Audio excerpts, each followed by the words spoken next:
Chloe's backstage. All right, let's bring her on. Hey! Hi. I think I'm still having issues with my microphone, so how is my audio sound? Am I quiet? You're a little quiet and a little choppy, but you're not All like right. unbearable audio. Is it anything that I should try to fix before? No, I'm just going to turn your volume up a little bit on my end. And, Okay. and I mean, if you're recording, you obviously do you're at 200%. Okay. Well, then I'll just turn myself down.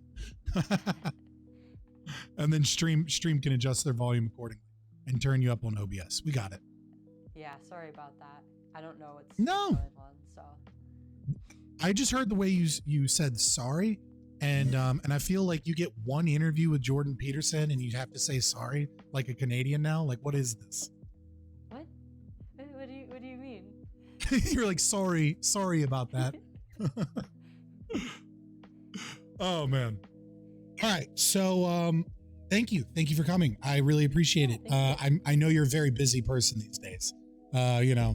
Not so much the first time I met you, but like these days you're everywhere. Like I feel like I like every time I see your name mentioned, you're in a different state, at a different assembly, on a different broadcast network. Like you're putting in work. Just about, yeah. I mean, I've got like a little period of time between events, luckily. Last month was pretty crazy because it was like the main part of the legislative season for most states, and so it's starting to slow down a little bit. Yeah. I guess that makes sense. You know, there's going to be lulls, and I don't really understand the business workings of it all. But in case anybody in my chat or on Twitch doesn't know who you are, which I feel like most of these people almost certainly know who you are at this point. But if you want to introduce yourself and a little bit about yourself, I'd love that just so that we can frame everything. Yeah. So I'm Chloe Cole, and I am a detransitioner and former transgender kid. I was somebody who transitioned from female to male, starting at the age of 12 with social transition, meaning like I was just like cutting my hair and trying to look and act more like the boys my age and my older brothers, and then changing my name. And then at 13, I was diagnosed with gender dysphoria, and just a few months after that, I was put on puberty blockers and testosterone. And at 15, I underwent a double mastectomy, meaning that I had my breasts removed, and I stopped transitioning at 16 shortly afterward.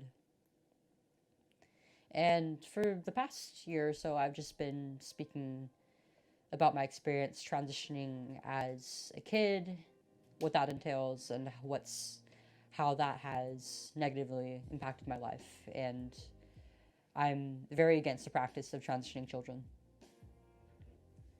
And Fair I think enough. that there needs to be better care, a better standard of care for patients, both adults and children and adolescents with gender dysphoria.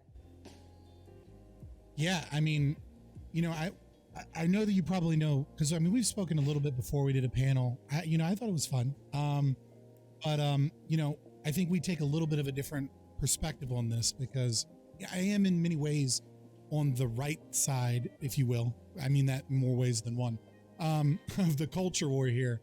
But I do back off a little bit from some of the conservative framing and kind of procedures because I'm a staunch libertarian.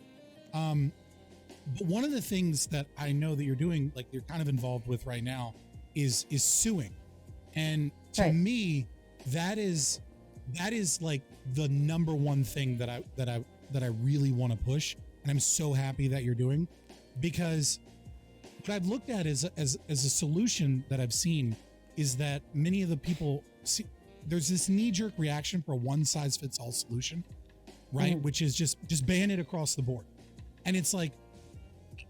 It almost seems consequentially like I can accept that, right? Because it's so much bad is happening. But I also then think about the fact that there is that 0.001% of people with persistent gender dysphoria at like the age of 3 and the age Right. of 4 and the age of 5. And like these blanket bans are going to create, like, will they get rid of more victims than they create? I probably, yeah, for sure. But I think there will be those relatively rare few people like Buck Angel, et cetera. And I love the idea of suing these clinics, which you're involved in. because if it becomes common practice to sue people, it gets to a point where hopefully the system reforms itself, where it becomes too expensive to do this unless you're incredibly careful. And I was wondering if you could like maybe talk more about that. Like obviously it's ongoing lawsuits. There's only so much you can say, but like maybe talk about it a little bit, like what you can say. So, I mean, my goals in suing them, which the parties I'm suing are Kaiser Permanente, which is my healthcare provider and insurance provider, and the hospital where I had the mastectomy done, and the surgeon, the gender specialist, and my endocrinologist. And my reasons for suing are that, I mean, I haven't really gotten any appropriate care for neither for detransitioning or from any of the complications that I've had from transitioning, even while I was going through it. And I wouldn't be able to seek damages and get appropriate care. And I also hope to create a precedent for other people who have been harmed by this to get justice for themselves as well, and to scare off doctors from doing this to kids. And to make it so that this is not as easily accessible or pushed as it is. That being said, while I don't think this is ever appropriate for children at all, I think that adults who have gotten a proper diagnosis and screening and have tried other treatments that just haven't worked out for them, if they have persistent gender dysphoria and they're fully developed physically and mentally, then I think that they have every right to. Yeah, I mean, like there is going to be some slight disagreement there. You know, obviously, like I think we have a little bit of a difference there, but I think we're 98% on the same page in terms of, I mean, like I said earlier, like I really do enjoy the fact that like enjoy is a really macabre way of putting it. I like the idea that these lawsuits are going through. And furthermore, I would state that hopefully precedent can be set in these, because I actually want something, that is, at least philosophically, that's maybe even further away, which is to say, I want the burden of proof to be on the practitioner, not the suing individual. Like the moment you say, hey, look, I was 16 and you put me on androgen therapy and I feel harmed by this, like the burden of proof then needs to be on the doctors and the surgeons to be like, no, look, we went on the mother's Facebook and, and looked through records and showed that this person had persistent, gender dysphoria at the age of 3 and 4 and 5 and 6. And so, you know what I mean? Like I want them to have to prove beyond a shadow of a doubt that they did everything they could to do this the right way. And we're in a situation where the science and the practices are completely out of whack.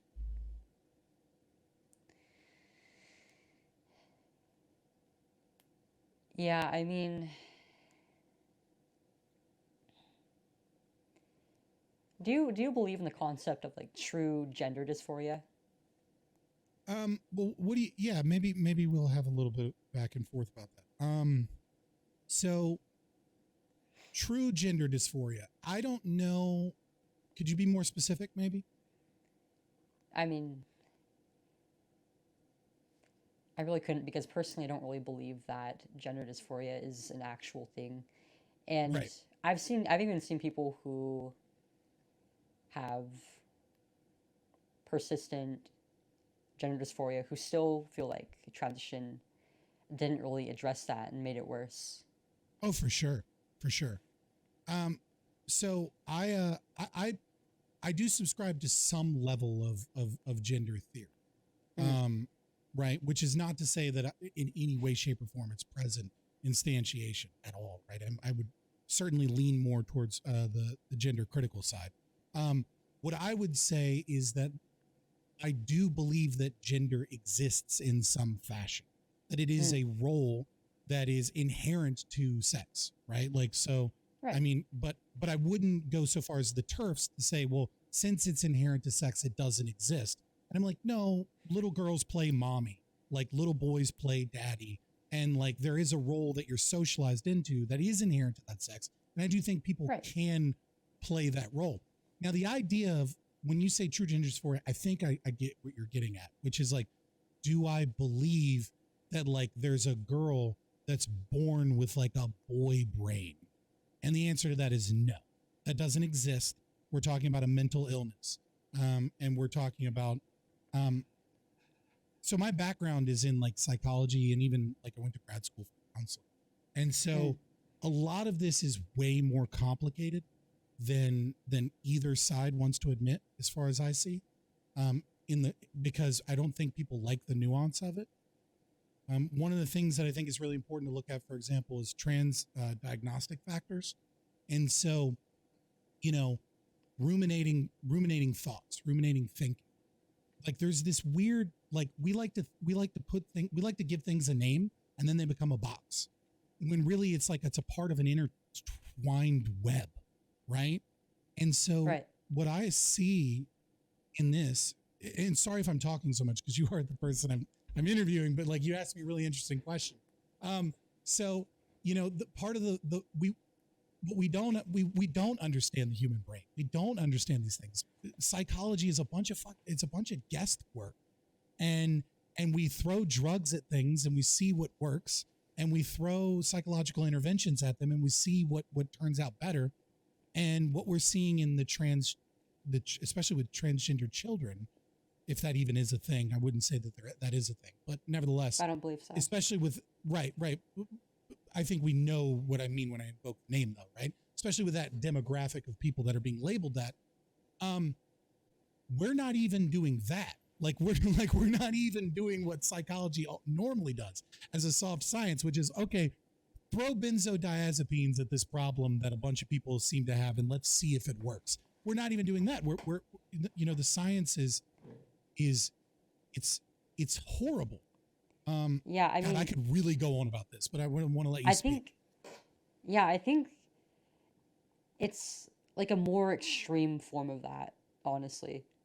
Mm-hmm. Because it's like, let's throw not only medication, but actual physical interventions at this psychological problem. Mm-hmm. Which, even before this, and during and after my transition, they kind of just threw whatever psychiatric meds they could at me to treat whatever condition I was diagnosed with. Like I was diagnosed with ADHD at, I think I was like 6 or 7, maybe 8 years old, and then they started Jesus. medicating me. Yeah, at 10 years old. Oh. And they constantly switched me between meds, constantly raised the dose until I think when I was like 11 or 12, I was at the average adult male dosage for. It was like a long release ADHD medication. I think it was like Like considered Vyvanse or something. Yeah. Okay, yeah. And then I stopped taking them because I hated being on them. Like they made my mouth dry. They made me focus so much that for a period of several hours at a time.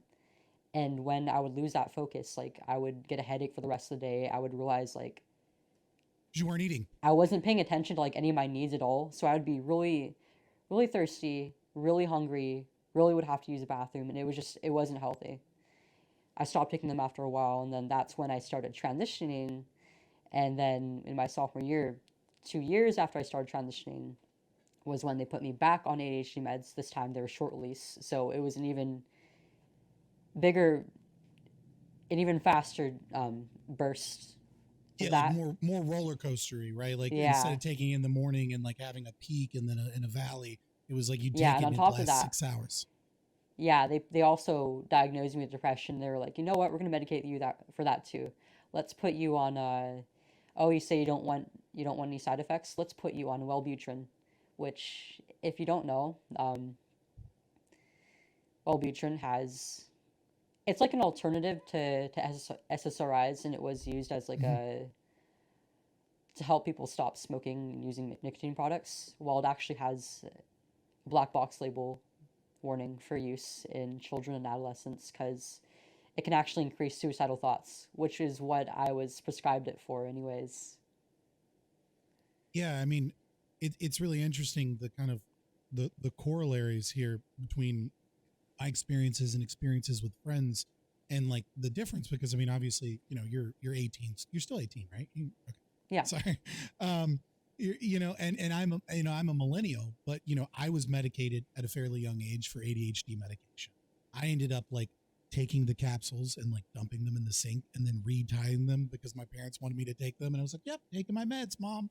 And like, and then I was just taking like the plastic coating on the outside.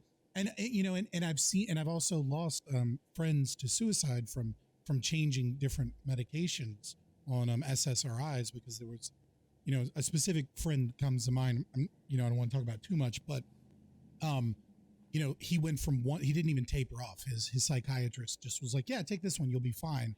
And then, they found him the next day in his grandmother's closet. Hung himself.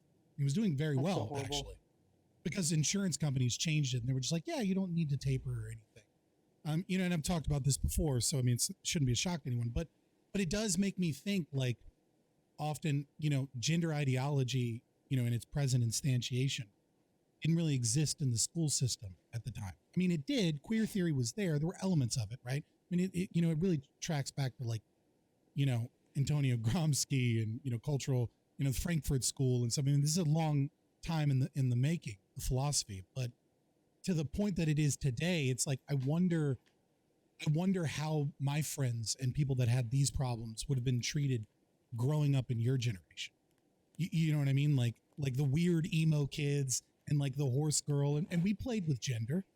You know what I mean? Like Yeah. there was a lot of goth kids that like painted their nails and, had long hair and were skinny and kind of did some effeminate things, but we were playing with gender. We weren't, No, we weren't, I totally feel like if I was born just like a decade ago, I totally would have been like an emo kid or like a horse girl, or maybe like a combination of the two. I don't know. or a horse girl, an emo horse girl. Oh man, that would have been an interesting thing. Yeah. So I guess, yeah, you kind of hit me with that question, and so like it took my frame of mind off. So to jump back in a little bit on the science, one of the things that I noticed, and I kind of wanted to ask you about it because I may have like some academic knowledge, right, or read some research or some philosophy, but I don't have that like kind of that experiential knowledge. And one of the patterns that I see so often in the research, the limited research that there is, which I'd like to point out is ridiculous because it's easiest community ever to research, because in most countries they have to go see a psychologist. So like this excuse of, well, we have limited research, it's like, it's because you're not doing it. But one of the things I see is that the research works backwards, right? And it's so, I've never seen this before anywhere else in psychotherapy or in psychology, which is, it goes with, we looked at a group of trans people, right? And then because we looked at a group of trans people, we then looked at, let's say, obsessive personality disorder, or these personality disorders, BPD and NPD, or depression and anxiety. And then we then compared it, because of the fact that they're trans, tied it to the fact that they're trans. And then everything is then built off of the framework of, well, this is what society has done to this person because they're trans. And it's like, hold up, pause. Your research just said that 49.5% of all trans people have personality disorders. And like, and you're just like, well, obviously, because they're trans and society doesn't treat them well enough. And it's insane to me. Like, do you feel like you felt that in therapy? Like when you would speak, Yeah. it would be like, I have this problem. Well, because you're trans, you have this problem. Yeah, totally. Yeah, the problem is that I've kind of lost my train of thought, but yeah, all of my other issues were treated like they had nothing to do with my gender dysphoria. Like as soon as I walked in and started speaking to the therapist for the first time, it was like, yeah, what's your pronouns? What's your preferred name? What do you want us to call you? What do you identify as? Right. And then it was just taken as a fact that like I was a boy. I wasn't anything else, and whatever other issues I had were either they weren't screened for or they knew that I had them, Mm-hmm. and it was just never addressed in the diagnosis or the treatment process. And I actually, the further I went down the path of transitioning, the worse I got in every other aspect of my life. Like, I remember every appointment with a therapist or gender specialist would be like, the first question would always be, so how's your gender dysphoria doing? And it'd be like, I mean, it's okay because I look like a boy, I sound like a boy, everybody thinks I'm a boy. Like, that's not the issue. And Hmm. so their approach would be like, okay, so it's completely standalone, and we're going to treat every other psychiatric issue you have separately. And they never really considered that maybe it was the transition that was either causing or worsening these issues. And it was. So, It so made it so much it. worse. That's interesting because you say that instead of like transferring the gender dysphoria and then assuming that those issues are connected to it, you would present to we'll just say psychotherapists. So it's a blanket term. You would present Yeah. to psychotherapists and say, "Well, my gender dysphoria is doing fine, right? Like I look for the most part the way that I envisioned that I wanted to look, and Right. so, but I still have depression." And they'd be like, "Cool, we'll just isolate these," which is almost counterintuitive to what I would have thought. Yeah. I mean, that's the approach they took, and it actually, like I said, it was actually worsening my other issues. Like, by the time that I was in my sophomore year was when Mm-hmm. I was diagnosed formally with depression. And part of it stemmed from me starting to abuse substances, which I think, I don't want to like blame it entirely on taking testosterone, but it definitely did make me more ballsy and more prone to just doing High risk behavior. right. Yeah. And it also, by appearing as a male but still being attracted to males, I had a pretty severely limited dating pool.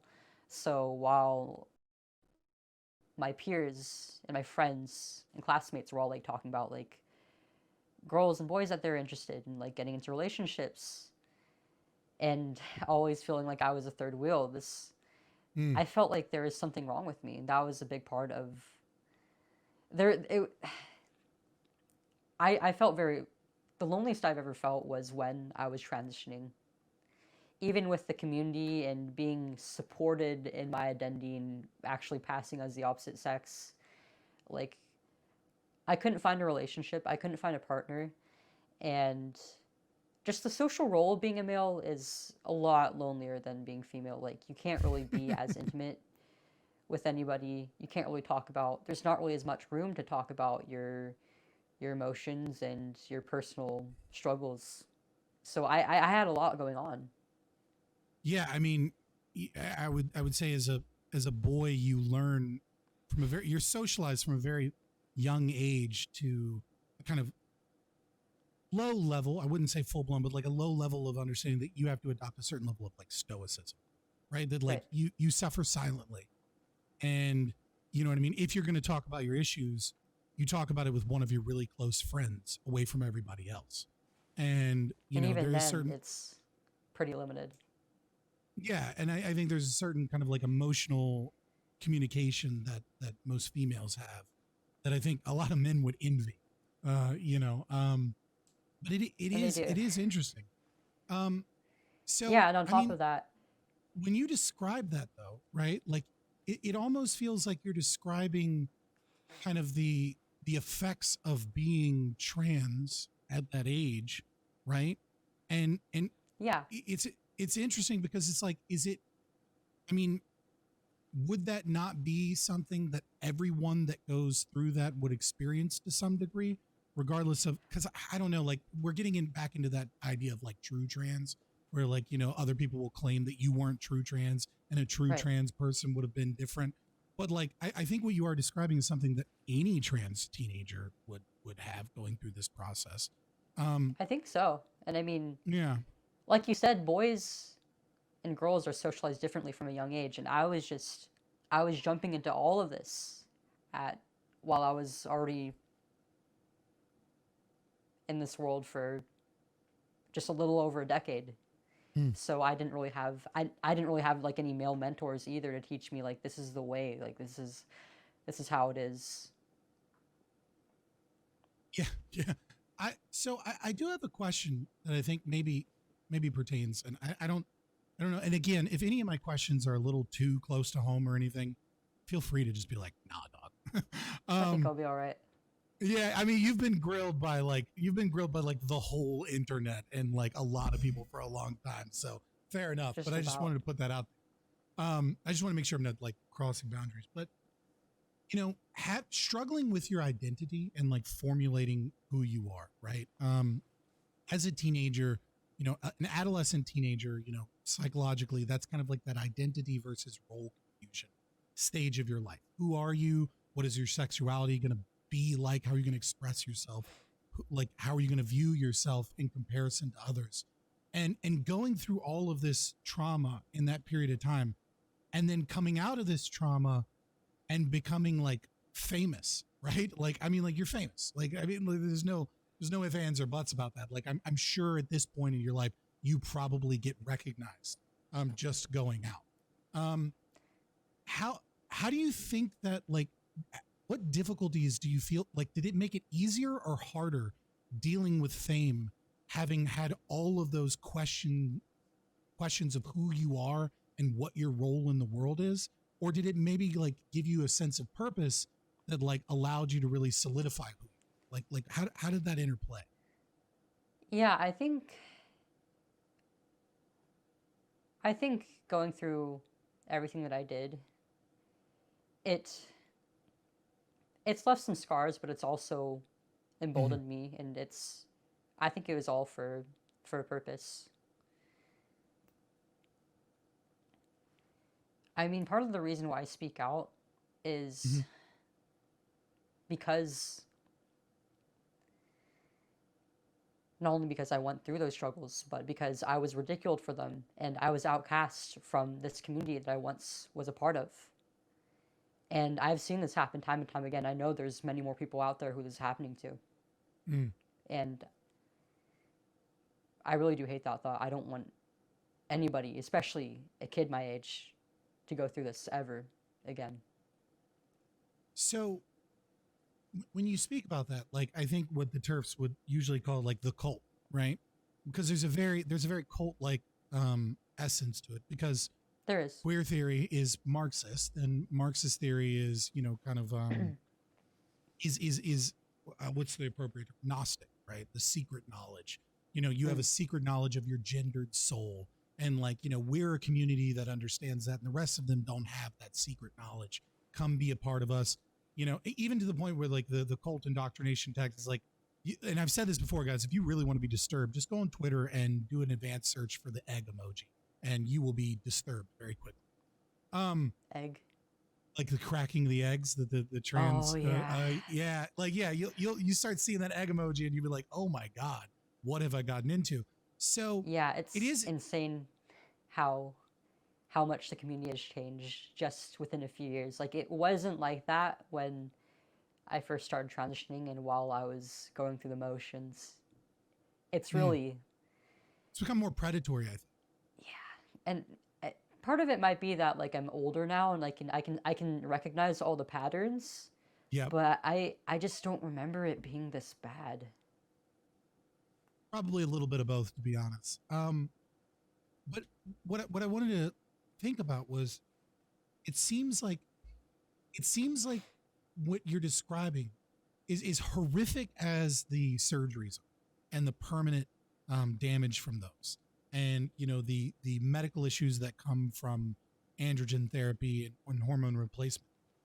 It almost seems like when you describe it and you kind of like get into it conversationally, almost the more hurtful thing is at least this is what I get from your speeches and from other discussions, is the way your parents were used, the psychological way that you were manipulated, the way that you were brought into a pseudo family that attempted to isolate you. And then the moment this family that you kind of like, this family, right? This cult that you were like, hey, this isn't working for me.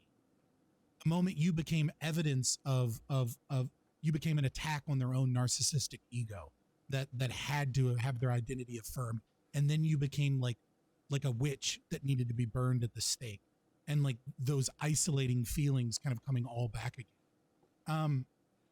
I don't know, do you feel that way, that in some ways that is almost worse, the psychological trauma of the communities and the cult and the manipulation is more than the physical, or is it kind of apples and oranges? Yeah, I mean, it is hard to compare them because they're not the same thing, Mm-hmm. but as horrific as the damage that's been done to my body is, I feel like the thing that affects me more is the lasting mental scars of this battle. Mm. I mean, the manipulation went on.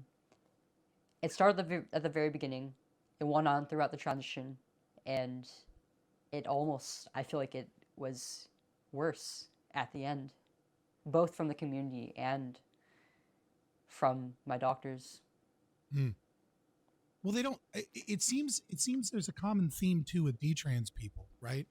Whereas there's an established kind of guidelines for endocrinologists and doctors and surgeons, even though those guidelines are basically fucking made up. And we've looked at the research here, where I think it's 24% of all trans people openly admit to researchers that they're over prescribing themselves, or they're taking like medication from another source. So even the science on like the endocrinology of it all is kind of meaningless when a person's doctor shopping and getting medications from multiple sources. But it seems like endocrinologists and these people have zero, and I mean zero, clue what to do with detrans people. And most people don't realize that, like, for a lot of people, maybe not yourself, maybe you don't have to talk openly about it, but I know for like a lot of people, like, this is a lifelong thing. Like, you don't get to just be like, oh, it's reversible, you can just go back to your natural hormone levels. It's like, no, like, you're seeing an endo for life. It doesn't work that way, no. I mean, these studies that they do, Mm-hmm. especially in the more recent decades and on kids, are done under a really short period of time, poorly conducted, Mm-hmm. lots of loss of patient follow-up, and Yes, it's almost all self-reported information, and it's all very skewed so that regret isn't even in the picture. mm-hmm. Like the studies they've done that activists often cite on detransitioning are done on people who still are socially transitioning or identify as trans, and they say like, oh, the reasons that people transition, it's almost always because of social pressure, or because like they can't get a job, or they can't get a relationship, or because it's always social. It's always about like their family, their friends, and the support system around them. But that's not true. Actually, we don't know. We don't know for sure. Yeah, I mean, Say like, that there's always going the to be a regret rate social is element. less than 1%. They say.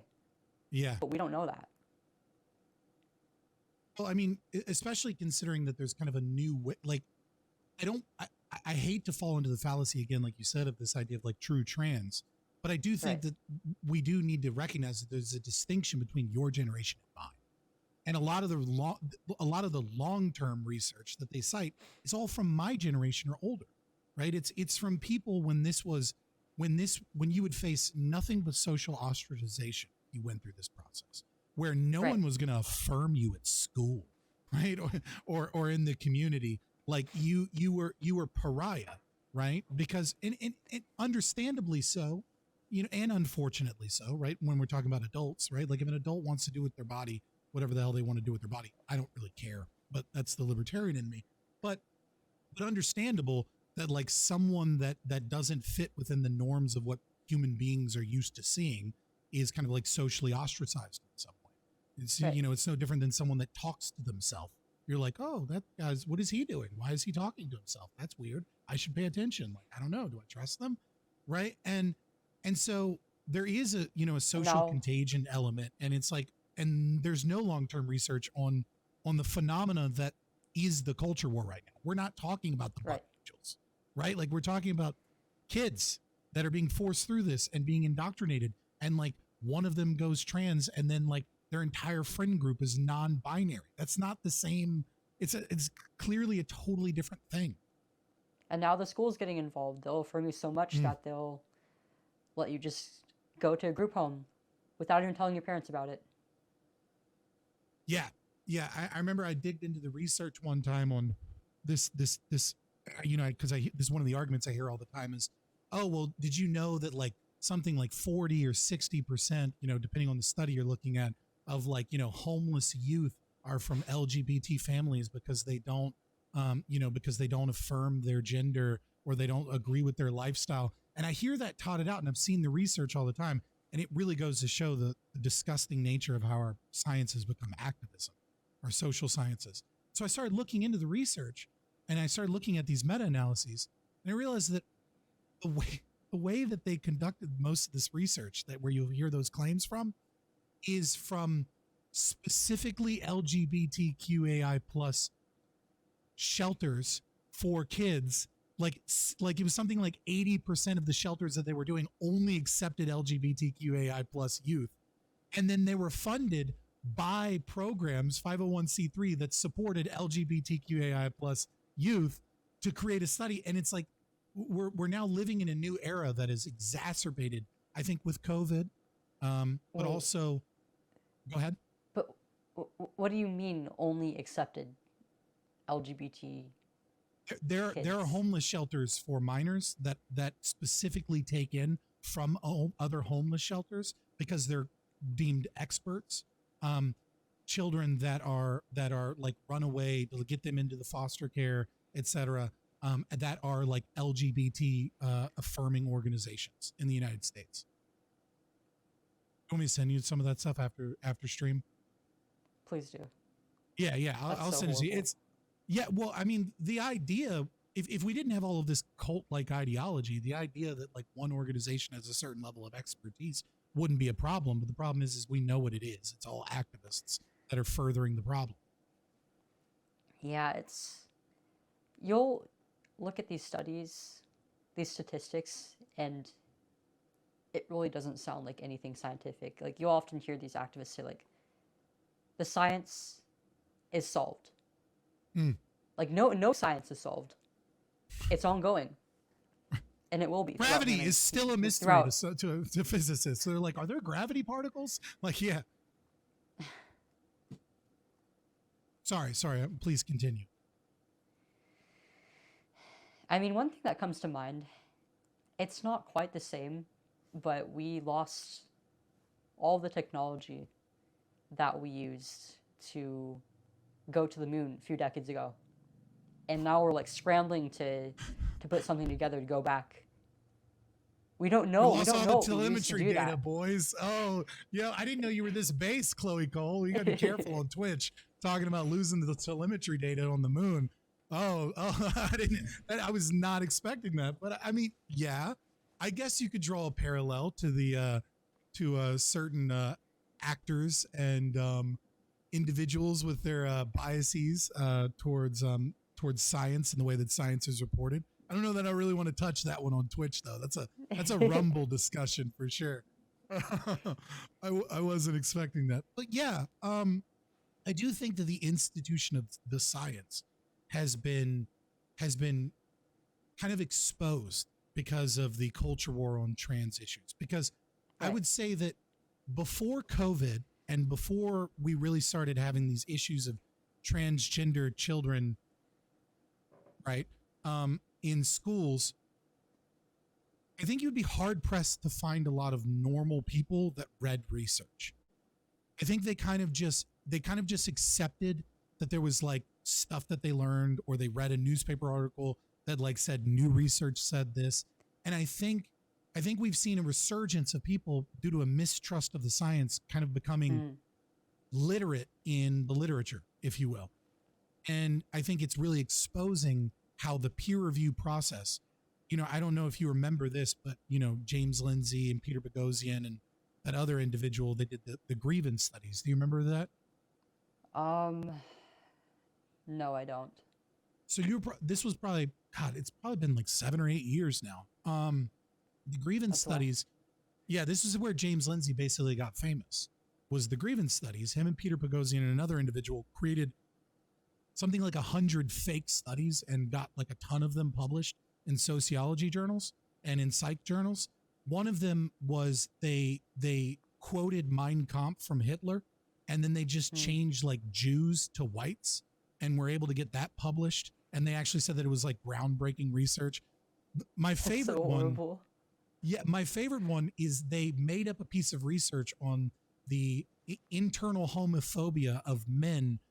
And the way that they recognized this was by timing the amount of time that they allowed dogs to have sex at a dog park. What? That this proved internalized homophobia, because when male dogs would dominate other male dogs, men would step in to stop it more than when male dogs would dominate and like female dogs. It is a wild Don't tell me thing. this one got a reward. It got published. But that's the thing, is the peer review process is become so tainted in terms of what they call science now, that it is, it's absurd. Like we did like a 5-part YouTube series, but we did it all in one Twitch stream because let's be honest, because the recent school shooter. I was like, dude, look, I'm sick of not talking about this. We have to talk about personality disorders in the trans community. Narcissism and borderline personality disorders are incredibly high. And I remember one of the things we did is we were looking at a study on whether or not lesbian parents are more likely to have LGBT children. And all of the research supports this. And then there's this other one from Journal of International Women's Studies. And they created a piece of research that said it's actually not true. There's no difference in sexual orientation of children based upon the correlation of sexual orientation of parents. And the way that they did this is they got rid of every study that had doctors in it, lawyers in it, or anything that wasn't a social scientist. And they even got rid of people that had published in social science journals because they had doctors, because they said doctors just don't have the expertise to be able to identify what LGBT is. Only social scientists do.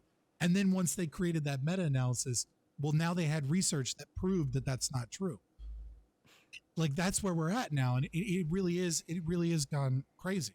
What's this study called? It's in the Discord. If you join the Discord under sources, I have a Google Docs for the whole thing. Sorry, I was talking to chat. Yeah, unrelated. Just a little thing. Don't mind me like sniffling or like shivering, because like it's kind of cold in here, and I have a little bit of cold right now. So. Yo, I'm jealous. It's like 80 degrees outside, and I'm on a 3rd floor apartment. I'm jealous. I don't mind that at all. Where are you from? So, I'm from Virginia. Oh, I live in California, and it's unusually cold right now. So. Yeah. You know what? Since we're having a moment here, and I'm gonna curse. Why the fuck do you still live in California? I want to move. But come on. I have all my family here, and like my grandparents are here. I want to stay just for a little bit longer, and it's gonna suck moving, because like most of my family is gonna be away all the way across the country, and right. But it's getting crazy expensive here, and like the politics are crazy, and on top of that, like there's all the homeless, like they're everywhere. Like there's encampments in my town. It's so depressing being here. Yeah, I don't know. Whenever I see someone that still lives in California, I'm like, yo, why? Like, get your ass to look. There are 3 states all of you need to move to right now, right? It is Florida, Texas, and my personal favorite is a Libertarian, New Hampshire, and the Free State Project. All right, like, have you not heard about the FSP? No, I haven't. Oh, wow. So libertarians have been moving to New Hampshire for like 20 years, trying to like flip the state more libertarian, paleo libertarian. it is not as cheap to live in as like Florida is per se, right? And there are parts of Texas that are a little bit cheaper. But they've had some pretty good success. I mean, there's some hiccups and there's some wackos out there for sure. But like this last session of like the state Congress, they got so many things passed by the Republicans because the Republicans were basically forced to listen to libertarians, which made them more like constitutional conservative and a lot less like corporatist. They got COVID restrictions gotten rid of. They don't report vaccines on COVID to the state. They're like, send in your own federal workers. They got rid of all gun laws being enforced, federal gun laws. Wow. Which is to say, they didn't get rid of federal gun laws, but they're just saying no police officers in the entire state are going to enforce them. So if you want to get rid of assault weapons, you have to send the ATF because our cops refuse to do anything about it. They like strengthen homeschool rights, like a bunch of stuff. And so people are trying to flip that state to be a kind of a haven for liberty. I don't know. It's a good thing. You should talk to some people from FSB if you're interested in talking to more libertarians. All right. I'll link you up with some people. Yeah, I mean, I was considering moving either to Florida because I mean, I really like it there. I mean, I have some family there, and it's a lot cheaper than California is, which isn't and it's a pretty. very high bar, honestly. It is pretty, but it's super humid. That would be hard to put up with. And Tennessee I think Tennessee is my top contender. It's pretty similar to Florida, and it's not too far away. Right. And I've heard it's still pretty humid, though, especially in the summer. So I'm considering taking a trip there, like maybe in the middle of August or July, just to see what that's like, if I can survive in it. Well, I'll say two things. Number one, you're from California. The weather is going to be worse pretty much anywhere you move. So just you're gonna have to bite that bullet. I mean, number two, Tennessee is a very long state, right? And on one end you have the Appalachian Mountains.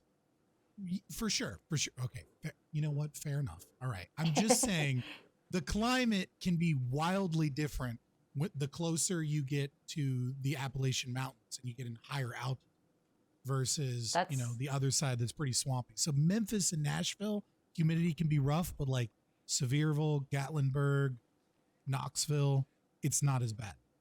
But I mean, you're that's in a little bit not more too dissimilar from California, though, because we have literally every environment you can think of in our state. I mean, other than that, though, it doesn't really get humid where I'm at. Like, we have really dry summers, which is why we have all these fires like every year. And and the government, it gets up to like 120 degrees, and it's super dry heat, so it's like I'm in an oven basically.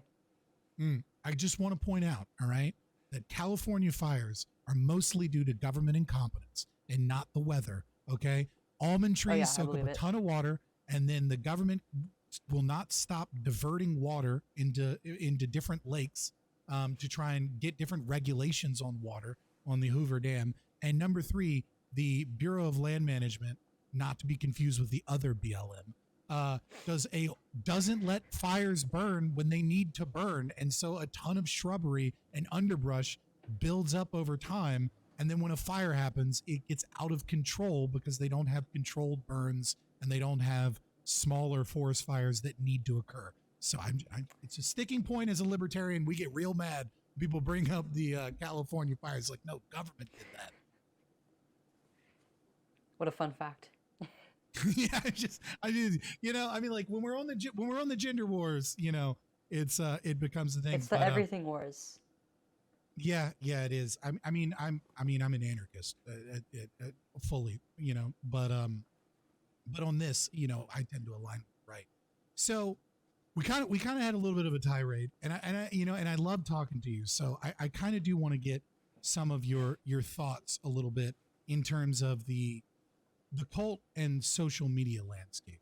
I don't think there's anybody, like, I think everyone right now is kind of thinking, when you think of that, almost immediately Dylan Mulvaney.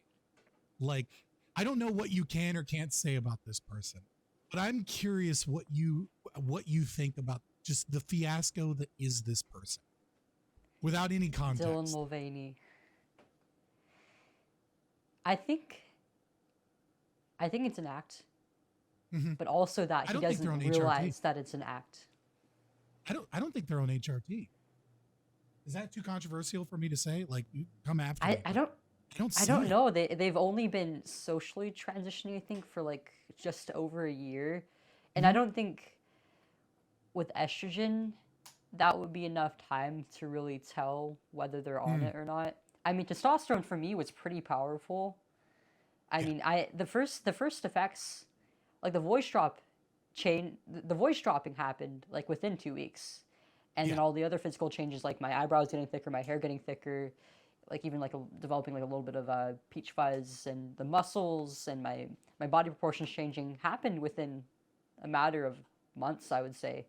But estrogen, especially on somebody who's already been through male puberty and has like dramatically masculine features, it's not as easy to tell from what I've seen. I wouldn't know though Yeah, for because I sure. haven't been on it, and I don't know any male to female transgender people. Actually, that's not true. I know a few MTFs in person, but it doesn't seem that Yeah, the shapeshifter. effects come right away as quickly as it does with testosterone. Hmm. Hmm. Yeah, for sure.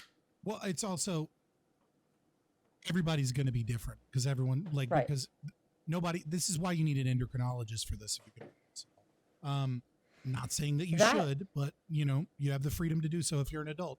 But like everyone's going to be different. yeah, Methinks Dylan already had pretty high estrogen levels before this, just based off of the videos that they did, the older videos before they were transitioned. I mean, I'm no endocrinologist, you but think like it's a I've seen behavioral them. thing or what? Well, I mean, like you look. I don't know what percentage of the argument is nature versus nurture, but like that was a very flamboyant and over the top person. It's hard to tell how much of that is an act for social media because everything Dylan does to me exudes narcissism. It is Yeah. covert, vulnerable narcissist with tendencies of grandiose and malignant narcissism. Um, but that kind of just I don't, I don't know what to say about that. It's difficult to have these conversations because you're always wondering like what's going to get me in trouble, which is sad Yeah. in and of itself. You were on But yeah, Twitch and not Rumble, so yeah. No, when I see Dylan, I see a narcissist. I see a narcissist pretending for recognition to fill a narcissistic void and get narcissistic supply, and it's a very creepy person in yeah. general. It it I've said this before, but it bothers me that he refers to himself not as a woman, As a but as girl. a girl. Hmm. Like he's 26 years old. He's a grown ass dude. Like it's just weird. Yeah, no, I mean, weird is kind of like the fallback when you can't explain something sometimes. It's just like I don't know what it is. Just have to look at his overblown facial expressions. It's all an act, but just me. No, Logic Rex, I'm 100%. It definitely seems like an act. But what I find interesting about the Dylan Mulvaney situation is the it, what's interesting about it isn't the narcissism, it isn't the overacting, it isn't the the kind of behavior. What's interesting is the kind of the corporate and state love of this person, right? Being invited to WPATH, being sponsored by Nike and Budweiser, right? Like having a sit down with the president of the United States. Like you found someone that is so clearly toxic and not even representative of like they're not a good representative of the trans community. What they're a good representative of is like picking a side in the culture war. Like there are plenty of trans people you could have picked that would have blended in, that would have sold the idea that we're just like you, right? That like we just want to be loved and we just want to be accepted. Like you could have sold that. Dylan doesn't exude any of that. Dylan is almost like it's almost like an insult, not only to women, but also an Yeah. insult to trans women. Yeah, I don't really know what it is about him that's attracting him to all these like companies and institutions, but he's kind of like a spine in a cactus. Like it hurts, but it sticks for some reason. Hmm. It's an interesting analogy. I kind of like that. Spine in a cactus, like it hurts, but it sticks for some reason. Yeah, I think Shapeshifter said something about this, and I don't know if it's true, but whatever. But they said reason that these corporations like Dylan is because they need this person to be immediately and obviously trans the moment you lay eyes on them. And I thought that was interesting, right? Like Dylan, like no one sees Dylan and goes, I wonder what biological sex they are, right? Like I think the moment you see them, you identify them not only as a biological male, but as a trans person. And I wonder if that's it. It makes sense. Right. I think Shapeshifter's right on that. I think they've figured out kind of what's going on. So one of the things that, trying to think if I should where I should start. So I know we No, had I'm curious. this conversation, when we did a panel with everybody like a year ago. And I'm a libertarian, right? I'm not your I'm not Matt Walsh, right? Like I'm not the conservative trad cons fighting against this. And I brought up to you and to everyone on the panel, I was like, hey guys, the thing that kind of scares me is the right-wing reaction. And some people were agreeing with me, some people were kind of like, that's hilarious and stupid. And so I'm kind of curious now that it's been a year or almost a year since we spoke about that, how you feel now that we have people like Matt Walsh and getting a little bit more fiery. You have prominent people like at the Daily Wire saying they want to exterminate transgenderism in the public sphere. You're seeing people arguing to take trans people's guns away that are usually Second Amendment. Like, Yeah. am I still crazy? Or am I like kind of like, hey guys, we have to watch this side of the camp and stay laser focused on the actual issues, because if we don't, this can run wild and a group of people are going to be abused. How do you feel about that? Yeah, I feel pretty similar actually. Like I feel like the right has been extremely effective at bringing this issue to light and making it mainstream. But at the same time, there are a lot of figures who are taking too extreme of a stance on this. Like I said earlier, my personal belief is that children should not be allowed to do this at all, but this is something that adults should be allowed to pursue, given that I think like legally the minimum age should be 18, but in terms of how this is handled by institutions, there needs to be better screenings and more options presented, and not having this pushed as the only means of treating it. But I think there are some people out there who I think that adults should be allowed to pursue this, and that it shouldn't be barred from every single patient. Yeah, we kind of talked about this a little bit earlier, but my personal theory is that the government should just stay out of this completely, except as an arbiter to allow lawsuits like yours to go through.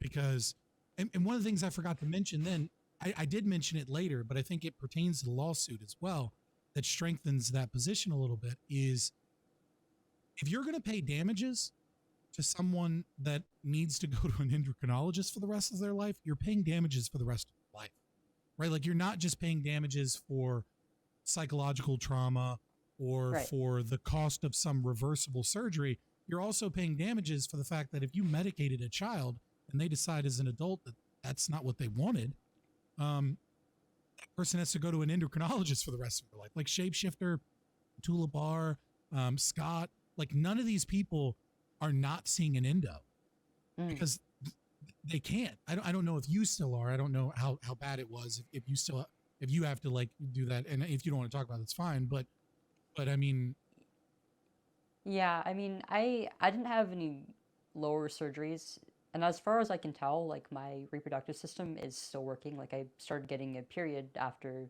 just a few months after I stopped testosterone, which I think is a miracle because that is, yeah. they it's been not only because it's happening, but it's been fairly regular. Whereas when I started these treatments, I was really young.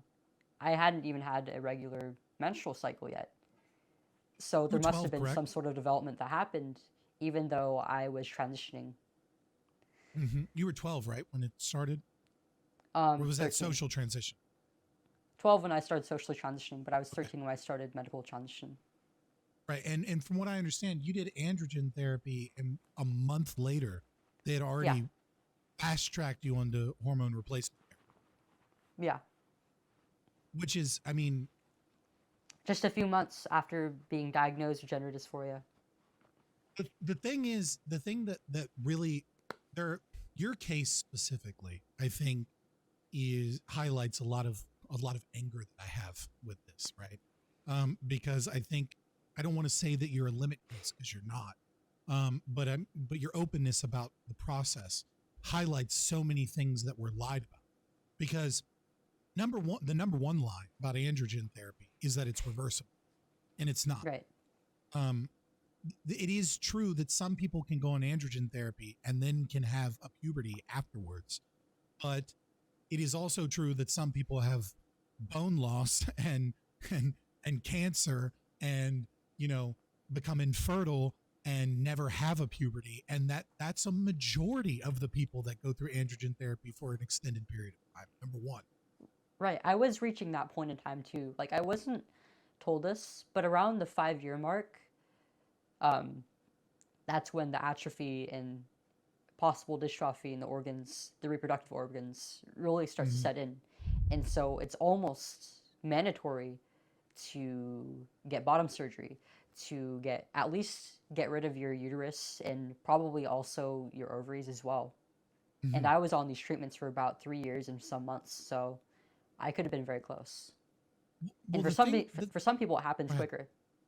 Yeah, yeah. I mean, fair enough. I mean, like and of course, for some people, they're DMing Keffel's Discord so that they can get extra doses.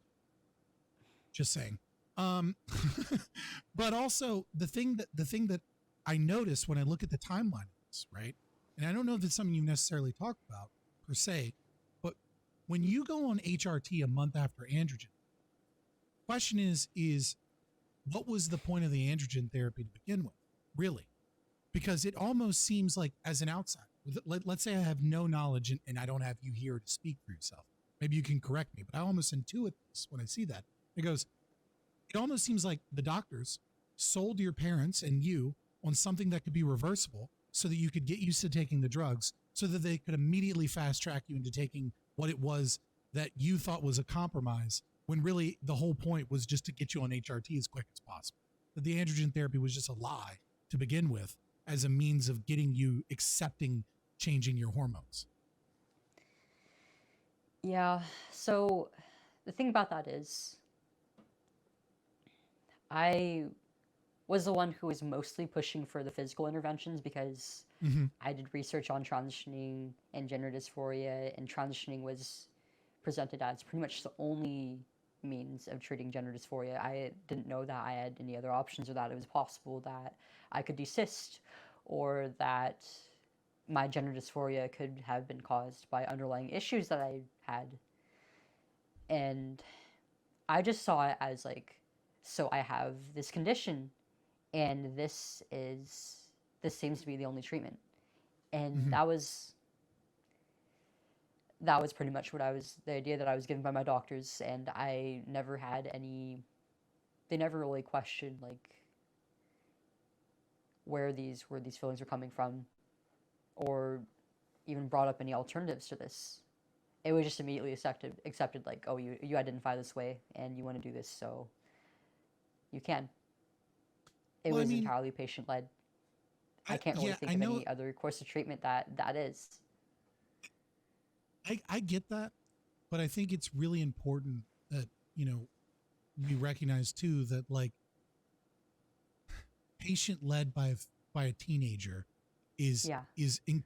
incredibly unacceptable, right? Like, you're not capable of consenting to these things. You don't Right. understand it. You yourself just admitted, like, I didn't know that I could detrans. I didn't know that there were other options. You're talking to the experts. The experts are you, and it's this interesting thing that I've noticed in psychotherapy. Right, one of the golden rules of psychotherapy is, and this is Carl Rogers really brought this in. Is this idea that the patient is an expert on their condition, right, or the client is an expert on their condition, depending on your field. And that is still true, right? It's still true with children. Like only you know what you feel in that moment. But as an expert, right? That's, like it's your job to engage in some level of transference of data, of an understanding Right. of the outcomes, to be able to pick apart what those feelings mean and contextualize them in reality. And instead, it has become almost this patient worship. I don't know how to Right. describe it other than that. And a lot of kids and even adolescents just aren't really capable of verbalizing how they really feel deep inside or their personal struggles. I know I wasn't. I'm a And what I did, 32-year-old they Twitch filled. streamer, and I'm not. Like, you know what I mean? Like I have difficulty really like letting people know my internal like emotional state, right? Like, I mean, it's not easy. And if it's hard for adults, then why do we expect this out of kids?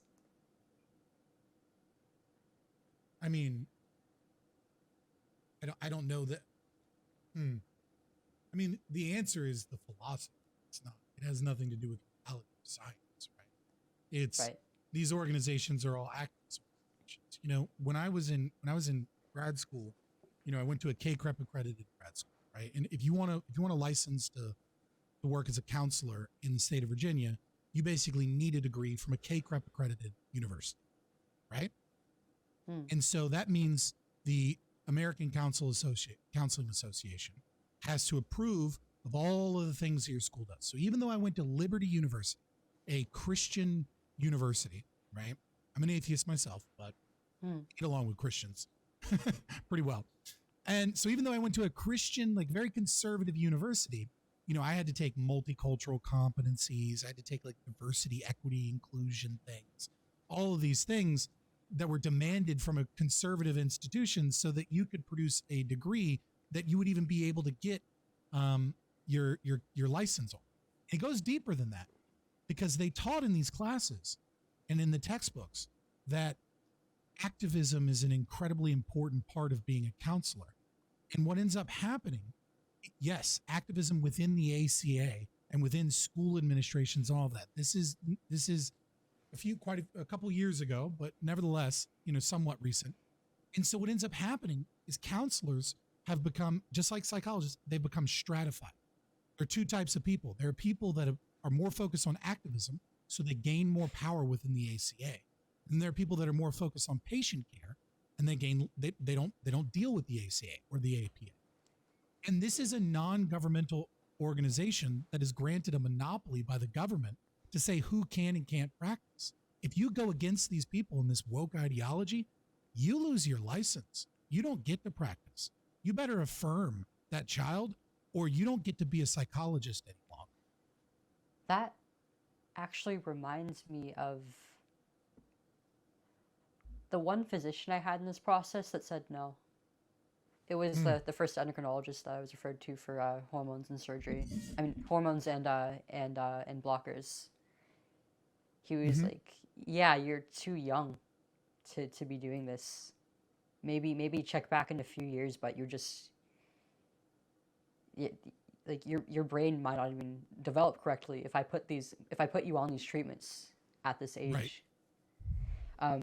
I actually looked back in my files, and he's no longer working with Kaiser.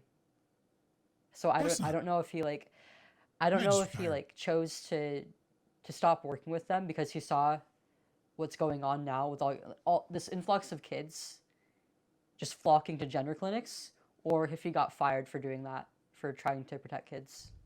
So there's a wonderful book that has nothing to do with transgenderism at all, but there's a book called Dreamland, Sam Quinones. He's left-leaning sociologist, right? But I would recommend anyone that's trying to understand this to read that book because it's about the opioid epidemic. And it is about how patients would come. One of the things that he discusses pretty in detail is how patients would go into hospitals, and if they didn't get their opioids, right, they would leave bad reviews, and they would complain about the doctors, and they would file ethics complaints saying that this doctor's not treating my pain and that this doctor's a bad doctor. And all of the doctors began to realize that if I don't prescribe them opioids, well, the doctor next to me that I'm competing against to like be like chief of like surgery or whatever is gonna prescribe it. Like, this person's just gonna go to the next doctor. They're gonna get their prescription anyways, and I'm gonna get negative ratings. My job is gonna be impacted, and I'm gonna lose out on my ability to advance my career by saying no, and I might even lose my job at the hospital by doing so. And he describes the process of like the advent of the internet and rating systems and like the structure, the hierarchical structure of hospitals. And I'm not doing it justice right now. It's a wonderful book, and I think everyone should read it, because I think you're seeing the exact same thing with transgender medicine in America. That's amazing. I didn't know about that, actually. I mean, there's a lot of parallels between this and many other areas of medicine. Yeah, it's very similar the way it's being treated with the opioid, right? You have these pharmaceutical companies like Purdue that were lying, that created, they got a black label. They didn't have a black label, and then they did get a black label, but they changed the wording. They created new associations, like pain associations. You know that chart, like on a scale of 1 to 10, how much pain are you in? That didn't exist before OxyContin. Huh. Purdue Pharma created that as a symptom that doctors should ask so that they could prescribe more OxyContin to people. I had no idea. Yeah, that wasn't a thing. Nobody asked about your pain level. They'd ask, like, are you hurting? Are you not hurting? Right? Because they recognized that, like, morphine and things like that were serious drugs that they should only give to people that were in serious pain. And otherwise, like, you'd get ibuprofen, Motrin, some other NSAID or something, and water and, like, a cast and time to heal. But once OxyContin came out and it was safe and sold as safe, all of a sudden it was different. There are a lot of parallels that I see. And it might be just because I'm older, right? And so, like, remember seeing a lot and hearing a lot and watching the news a lot at the beginning of the opioid epidemic as a kid. There are a lot of parallels between the opioid epidemic and the way pharmaceutical companies and the government work together. I would say definitely read Dreamland. It's a great book. Yeah, I'll definitely read it. They had pretty similar system, actually, in like not the screenings, but they would do like what's the word for it?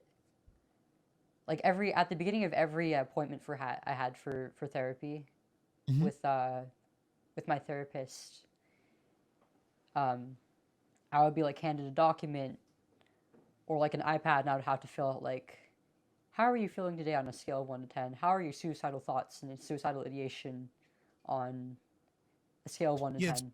Yeah, so they'd give you like a Likert scale. I mean, that's pretty standard practice now, because they can get sued for not talking about those things. So it's actually like it's legal protections for them so that they can check the box that they made sure that they were checking for suicidal ideation. And when they do talk about it, it's like, it feels like it's less than the bare minimum, honestly. Like, it's like, oh, okay, that's how you're feeling. And then they just look the other way.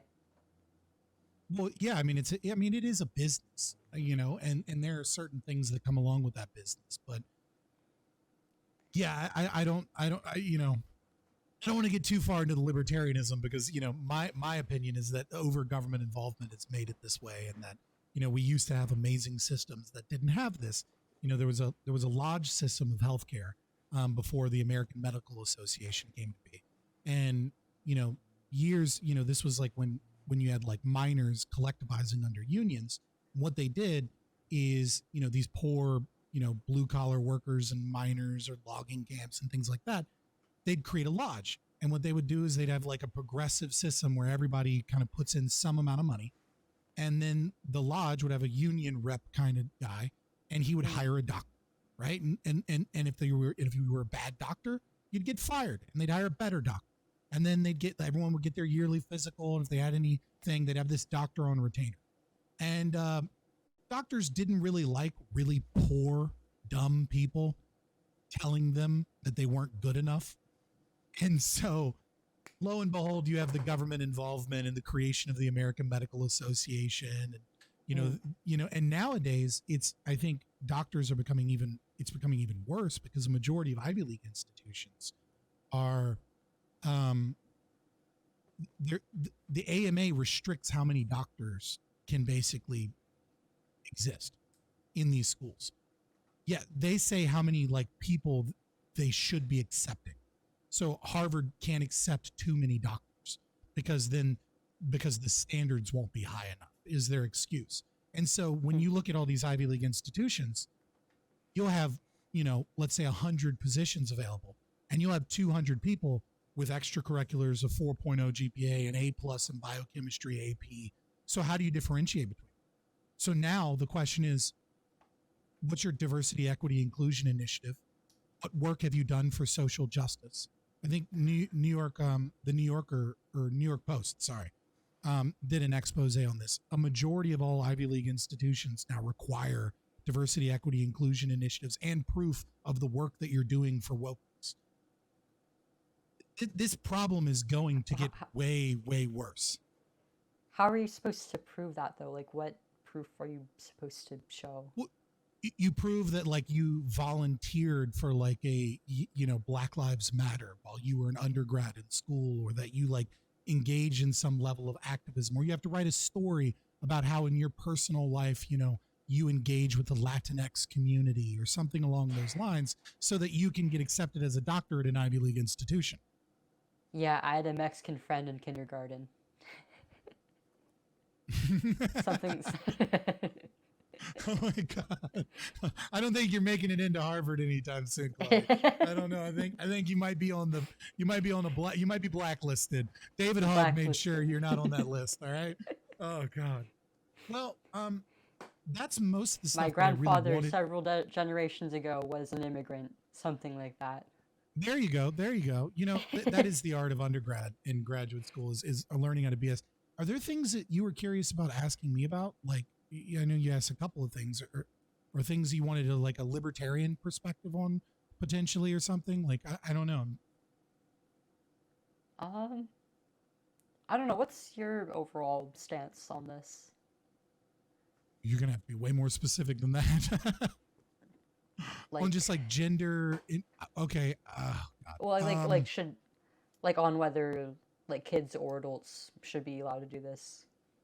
So I believe that consenting adults have the right to do whatever the hell they want, so long as they don't harm other people. Number one. Number two, in terms of minors, I think that parents or guardians are custodians of children's rights, and that they're not able to fully express their consent for things. And it's the guardian's position to hold and protect those as an emergent will, right? We recognize that as they get older, they're able to express their desires more, right? Obviously, a 4-year-old's different than a 16-year-old. So it gives some extra level of individuality to a 16-year-old that we wouldn't give to a 4-year-old. And so what I think is that there's no data or science to prove in any one way or the other what some of these procedures would mean to the child that isn't able to consent. And so it's in the parents' interest to do what they believe is best for their child in that regard. That being said, I think if you permanently physically damage the body of a child in any capacity, that you are, from a natural law perspective, this gets really deep into the libertarian stuff, but from our philosophy, that you are a criminal in a certain regard, and that you must pay restitution, unless it is something that they would want. That's pretty much how I feel. I don't think any adult has any right to do this to kids, even if they say they're doing it for the children or because it's for the benefit of the child, and the child wants this and fully understands what they're doing, because they don't. So if I get a little more technical, right, what I would say is that criminality cannot actually be discovered until the person is an adult. Mm. because there's going to be some subset of the population that would benefit from hormone replacement therapy. Presumably. You may disagree with me on that. I think that, it might be 1 out of 1,000 of these, right? You know what I mean? I'd say 999 are going to benefit from psychotherapy and not gender affirmation. But I think there's that 1 in 1,000 that like have been this way since they're 2 and they're not stopping when they're 20. And being able to go through this process earlier would be better. So the criminality cannot be discovered until they're an adult, where they're actually able to express their will and their desires to know whether or not you actually harmed them by giving them, let's say, androgen therapy and HRT. And so because of this, because that criminality can't quite be discovered, I don't want government laws saying that it can't be done. What I want instead is what you're doing, lawsuits. I want the lawsuits to drive this to such a degree that the likelihood that a doctor will engage in these practices is incredibly low unless there is a mountain of evidence that this is in the best interest, right? So like basically I want their malpractice insurance to be so high if they ever do anything other than be like, cool, show me the Facebook posts, show me the timeline. I want recorded proof that this person has been gender dysphoric, if you will, from like a very young age and never desisted. That's what I prefer. I don't think there's a perfect answer to the solution though. That's the honest truth. I think some people are going to be harmed by any law that we put in perspective here, or a lack of law. I think that the harm is just, it's an unfortunate circumstance of reality. I mean, we are only human. The best we can do is approximate. But that being said, you think that like any adult who is any consenting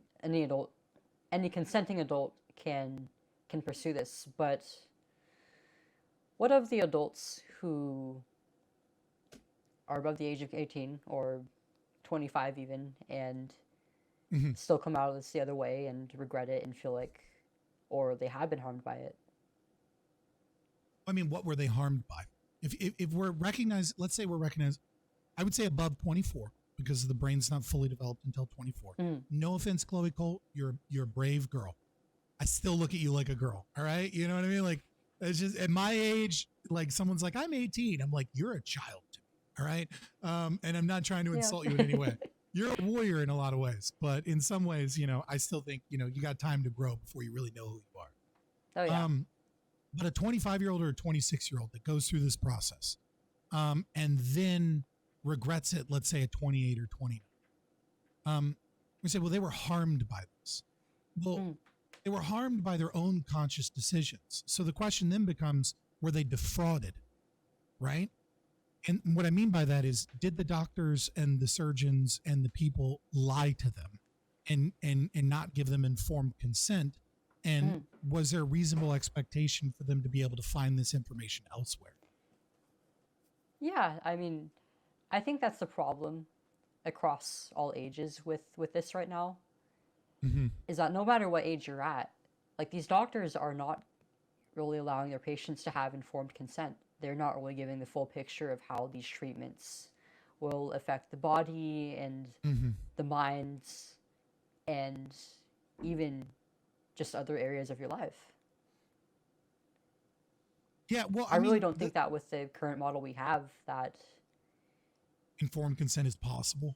Yeah. Yeah, no, I agree. The thing is that informed consent is possible with the current model, but the right answer is, I don't know. Do this at your own risk, right? So it is possible to give informed consent without scientific data. And the way that you do that is that you say, this is experimental. I have no idea what's going to happen to you. Here's some of the dangers we've seen before. Here's some of the successes we've seen before. And what's going to happen to you and what percentage likelihood that you end up on the better side of this is a mystery. Do you want to take this? Like that's the appropriate informed consent. And I think a lot of parents would go, I'm sorry, what? No.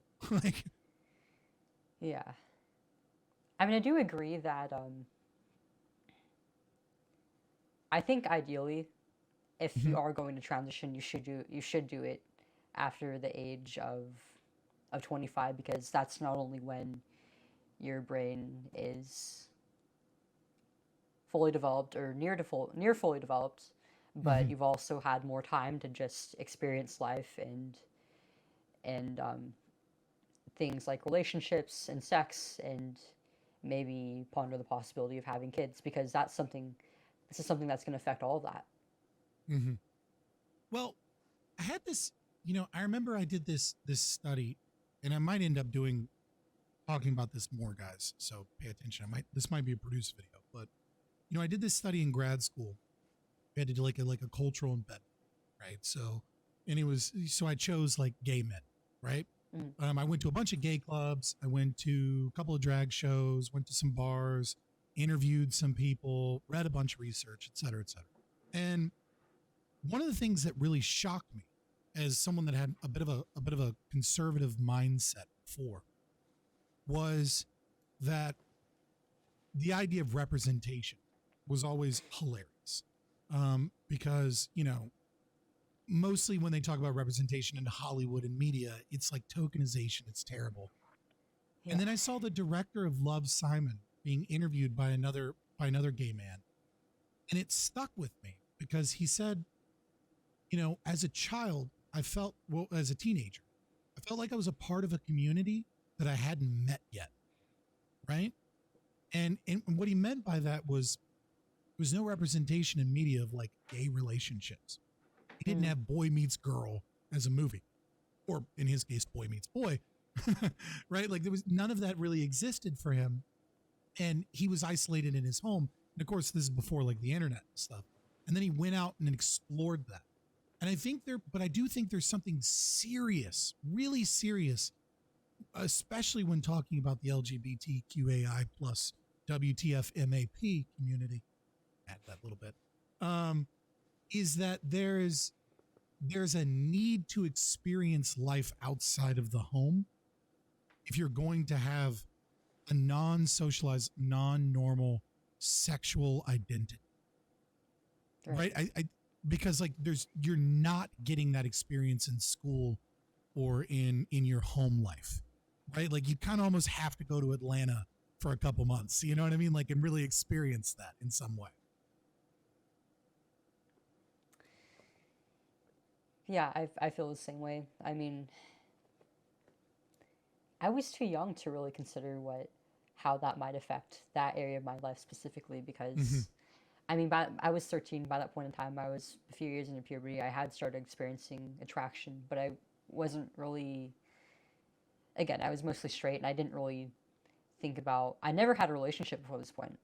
I wasn't sexually active by this point, so I didn't really know the importance of this, or even I couldn't even fathom that this is something that could Mm. affect that. Well, it's really interesting. Matt Walsh has talked about it a couple times. I really don't like Matt Walsh. No offense. But I'm just throwing that out there. His documentary was pretty good though. Matt Walsh talked about this a couple times, and really gets dunked on because he talks about the ability of people to orgasm, right? Mm. And like immediately, it is such a landmine because the left love to be like, "Why do you care about a 13-year-old's orgasms, you creepy creepo?" And it's like, dude, it's an important part of an adult life is sexual Right. gratification, right? It's incredibly It's not important. But when we're about them talking, as a child. It's about their ability to have a full range of experiences and live a full life as an adult. for sure, but I think the thing that like, and this is getting a little bit personal with your case too, the thing that's so infuriating about the way that this medical system, if you will, this queer theory inspired, equity focused, rainbow capitalist pro pharma conglomerate of craziness is that came down on this child and certainly attacked the wrong one. I think as history will show. But Oh yeah. but I think the thing that is there's two things here. Number one, research is very clear from that testosterone use affects sexuality. It affects the way who you're attracted to, how you're attracted to them, the aspects of your sexual attraction, and as you're attempting to discover yourself, you're going through a pseudo puberty that is attached onto something that doesn't align with your body's natural kind of production. Not to engage in a naturalistic. Right. But the second thing that really layers onto that I think enrages me when I hear about your story is that the doctors went full speed ahead despite your sexual assault. And that to me is probably the like when I first heard your speech, I think the first time I heard about that was when you were at that event with Marjorie Taylor Greene. And I cried.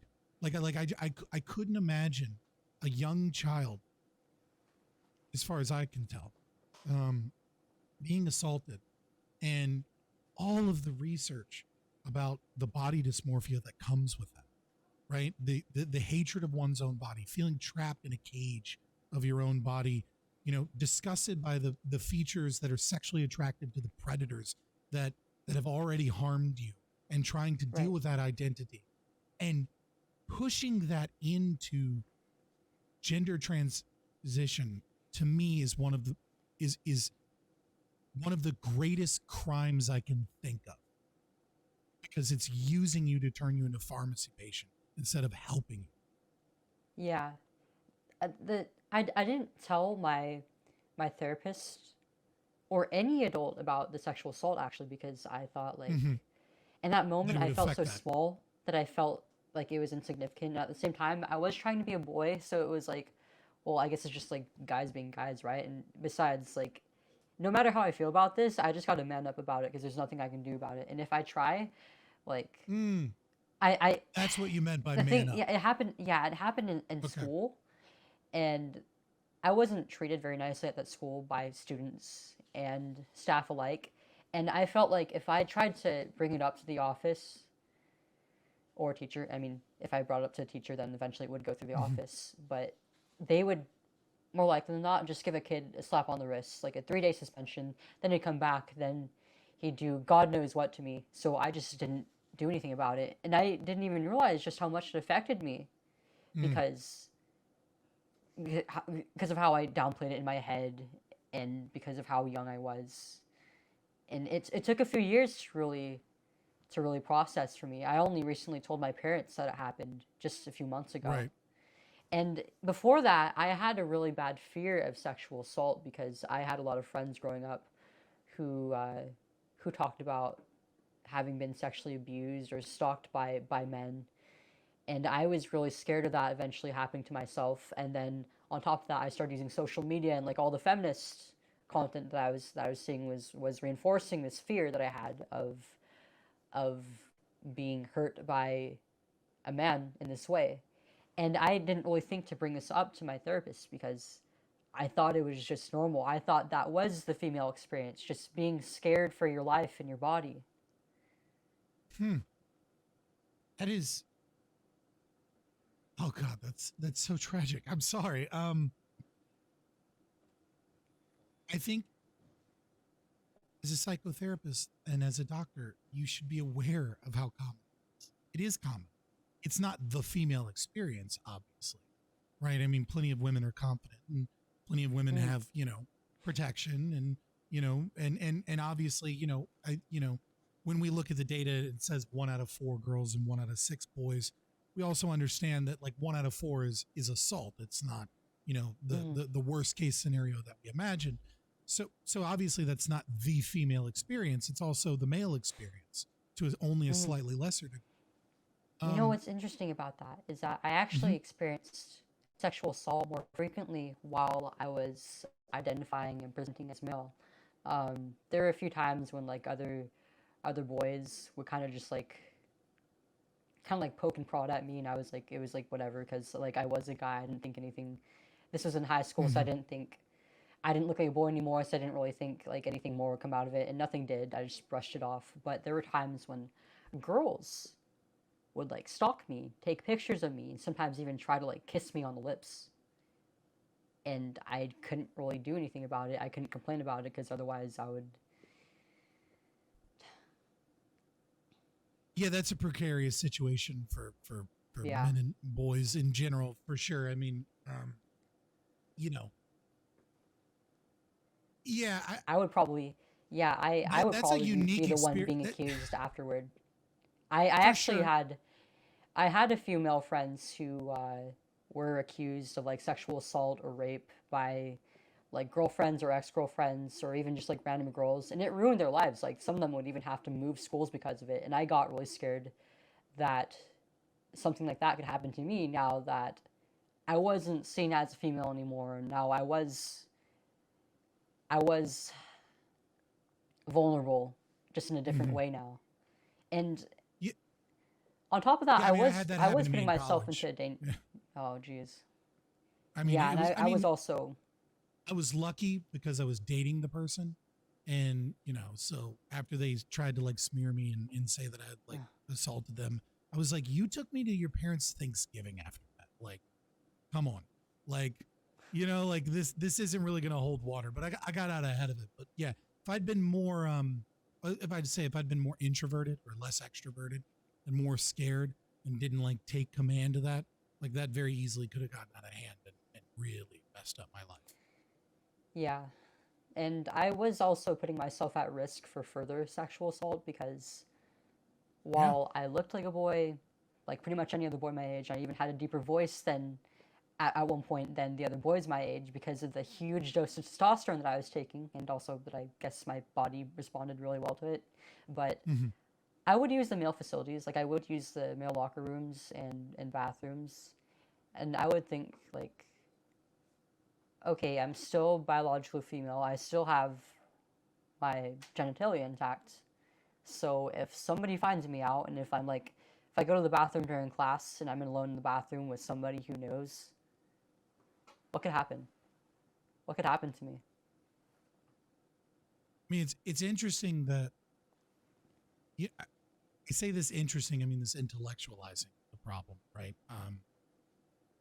Please, sometimes my brain goes into into that mode. Like, don't think I'm trying to be unempathetic, but No, not at all. it is interesting that your assault and your trauma kind of brought you into this place where shifting towards, well, I want to be strong, I want to be powerful, I want to be protected, right? I want to be able to defend myself. I don't want that experience, that female experience, as you put it, right? And so it kind of fuels that transition, which, by the way, terrible thing to do, because now you're rationalizing your trauma, and instead of dealing with it, you're transferring it onto your gender dysphoria, um, Yep. which is exacerbating the problem and comorbidities. But what's interesting is that you then, because you did never dealt with that, it never went away, right? Yeah. Even as a boy, it just transferred into your new gender identity. It went from, I don't want the female experience, I'm afraid of that, to, well, now I have a biological female body in some regards, and I'm in male dominated space secretly. What if they come after me? Which isn't necessarily an irrational fear, to point out. No, not at all. but but I mean, it is interesting that like you can see that trauma wasn't dealt with, and so it Hmm. it obviously didn't go away. It just fueled kind of the anxieties and the obsession with gender. Yeah. I mean, the further I got into it, the more I realized like none of this is going away. It's not. It's gonna follow me for the rest of my life, and nothing I do is gonna make it better. Hmm. And Well, that's part of what led me to detransitioning. That realization kind of came slowly to me over time. there's a there's a school of psychology, right, called feminist therapy. I usually hate it, but it is based upon one sound thing, which is that what they usually do, feminist therapists, is they take usually traumatized women, and then they explain how it was the patriarchy's fault the entire time, and then turn them into activists, and this makes them strong. It's a terrible therapy. I However, it would is not based want a upon feminist for a therapist. I'm sorry. well, it's feminist therapy, all right? You gotta be careful because you can get a narrative therapist and it'll be the same thing.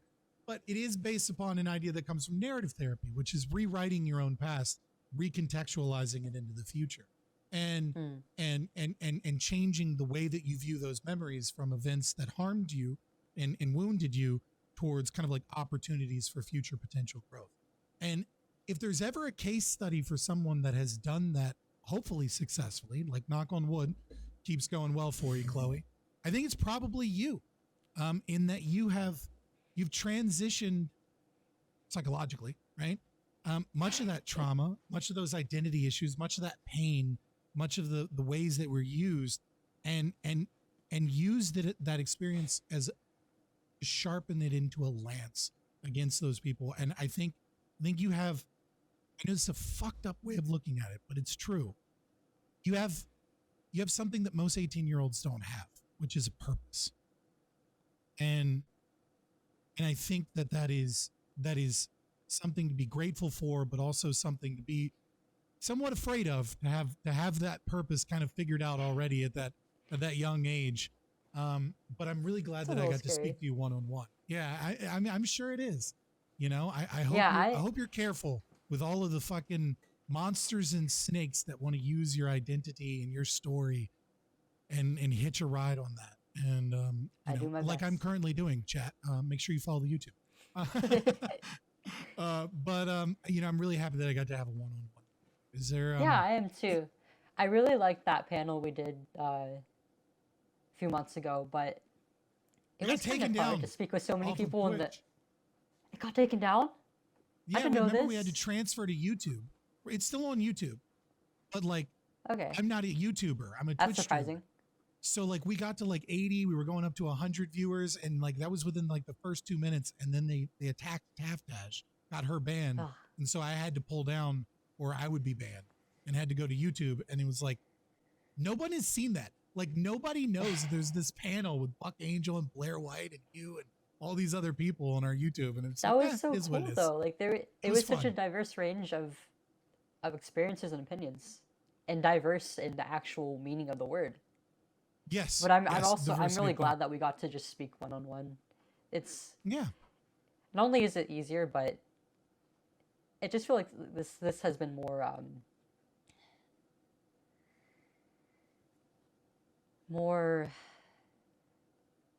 I'm having a brain fart today.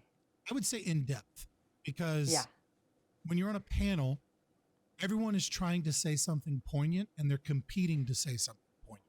And so what ends up happening is like a CNN newsroom or spin room or something. There's kind of a psychological effect where it's like, how can I say the thing that makes people go, ah? And that's good because you have a diversity of people trying to say poignant things. And so it leads to a full spectrum of ideas that might not have hit you, but it lacks depth. Yeah, and it was also just hard to like get a spot to speak with so many people. Not to say that it wasn't fun or that I didn't get anything out of it though. No. I was happy to have you. I was, and I'm happy to talk to you one-on-one. Anytime you want to talk, you just hit me up. We can go into more political stuff, but you got to read Dreamland. I'm telling you, it'll change the way you look at this whole thing once you start seeing the parallels between the opioid epidemic and the corporations and the government involvement and like the pseudo created activism that's really just corporate bought BS. It's a great book. So did you have anything else you wanted to ask me? I think that was pretty good. You know what? I can leave it there. I appreciate it. I guess, you're such a gargantuan person that this almost feels weird, but it is proper etiquette. So why don't you shout yourself out, tell people where they can find you, what kind of stuff you're doing, what you're working on, and how they can support you in any way before you get out of here. Yeah, so people, I'm active on Twitter, and I also have an Instagram, but I don't really use it as much as I should because I just don't really like Instagram as a platform. But my username on both of those is Chukol, CHOOO, that's 3 O's, COLE. People get my username mixed up a lot, so And as for what I'm doing, I mostly just, for the past almost year, I've been just traveling around the U.S. and testifying on legislation having to do with transitioning, and mostly focusing on the on child transition. Mhm. Yeah, well, I see. I think in the future you will be doing a lot more work in terms of education and things like that. I would also suggest, if you get the time, to talk to somebody like Deb Philman or Lisa Logan. Have you spoken to either of them? I haven't. So Lisa Logan and Deb Philman, they're both great people. I can hook you up with these women, these brave women. You want to understand social emotional learning, queer theory, and how it's being used in like the United Nations and government policy, and the way indoctrination is actually occurring in school systems and the Mm-hmm. programs that they use. These people know what they are talking about. Oh my God, that was so loud because the volume was turned down. Whew. I got a sub and it was really loud, and I forgot how low all of our volume had been turned down. Sorry about that, Yeah, I guys. I guess I'm lucky that appreciate I'm the on sub. StreamYard. Yeah. I didn't Oh catch God, that that. that like broke my ears. Sorry, but definitely. I'll DM you their Twitter handles. I'm sure they'd love to speak with you. And Yeah, I'd step love out of that a to. little bit. I mean, Thank Lisa you. Logan, like she does like Substack, like she's does incredible investigations of Aspen Institute, all this other stuff. Really, because I think there's a lot of like convergence, but not enough talking between like the Mm. detrans people and people like Moms for Liberty and stuff. Like you guys do work together, like Billboard Chris and stuff like that. But I like Billboard Chris, but he doesn't know what the hell he's talking when it comes to school choice and stuff. Sorry, I'll say it. But like and some of the people that are really digging into like the government policies and the philosophy. And I really Mm. hope that you guys link up more, because you guys link up, nobody's gonna be able to stop it. I promise. All right. I appreciate you coming. Thank you so much. Are you streaming or anything? Um, I I mean, the closest thing I have is a YouTube channel that I don't really post on very much. But Mm, I've thought about starting a Twitch, maybe a Rumble. You can stream on Rumble, I would, right? you, Chloe, look, I have a hard time going on Rumble because I don't have enough of an audience yet to like get people over to Rumble. Rumble would love to have you. Trust me. Rumble Mm. would love to have you on their platform, and it would be a good opportunity. And you'll probably get a lot less hate, to be honest with you, because it's a more conservative kind of place as of right now, but it's turning more normalized. You should definitely talk to some people at Rumble. You'd love it. I But might. yeah, there you go. So thank you so much. I Well, look thank forward to you. speaking to you more in the future, and I'll DM you all that stuff after the show. Thank you so much. I really enjoyed this. I hope I get All to come right, on again soon. get to come on. Like, come on. Like, let's be honest. All right, I'm the lucky one here. All right. All right. So I will see you later. I'm going to move you into the backstage, and I'll see you around.